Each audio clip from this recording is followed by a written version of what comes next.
बसती देवरिया दाना डरली तोड़ देला लब के ताला। भतार गोंडा जिला वाला, भतार गोंडा जिला वाला कैसे बताई सखी बाबर बहाई बोलते के बतिया न माने सचुआ साने दिनों में करे घोटाला। भतार गोंडा जिला वाला, भतार गोंडा जिला वाला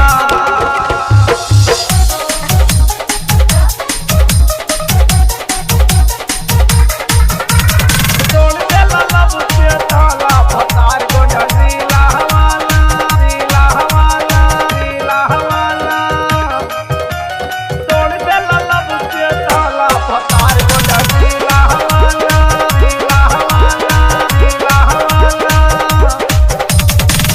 सगरो मिजाज हमार माटी में मिलावेला।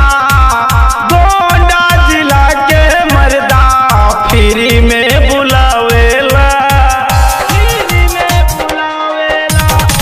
सगरो मिजाज हमार माटी में मिलावेला। गोंडा जिला के मर्दा फ्री में बुलावेला। चाहे जतना पौआ पड़ी खाली जपावे माला। भतार गोंडा जिला वाला, भतार गोंडा जिला वाला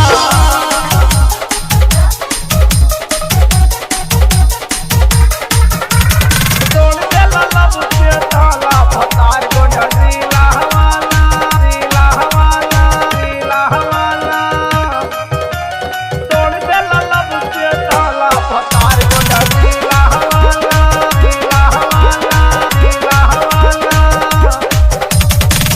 सेज बेल सारी देहला सखी का बताई। ऐसन देहला डोज याद आ जाली माई, आ जाली माई। सेज बाला सारी देहला सखी का बताई। ऐसन देहला डोज रोज याद आवे माई। यस के